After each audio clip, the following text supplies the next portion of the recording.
Hello, you're welcome to Chris Graphics tutorial. And if this is the first time, please subscribe to the channel. Let's go straight to the point. If you're current, you will know that this is trending. This is Ghibli Studio image creation. So we are going to open our ChatGPT application. If you don't have it, go to Play Store and download it, or you can equally use the web version of this application to get this image done. All right, so what I'm going to do, I'm going to show you the one I have made before. All right, so I've generated this one, you can see on the screen before.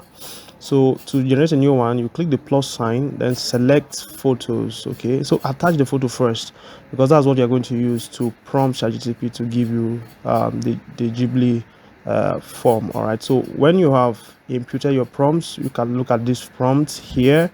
Say create a Ghibli studio style image of this photo. All right, instead of the shot, I told it to to make it a closer range shot. All right, so you can see how it beautifully brought out the image of the building at the back of the photo. All right, this is kind of funny though, but you can see that it really went into details to try to get in the inscription on the shirt. All right, you can see youth sports, something like that. So what was there on the shirt was actually youth summit, not youth sport.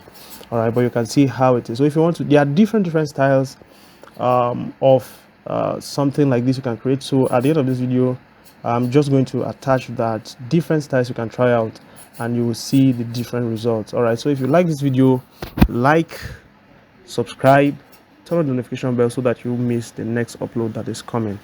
All right, you can try out your own photo and let's see how yours will come out. Mine has always been quite funny. I don't know why.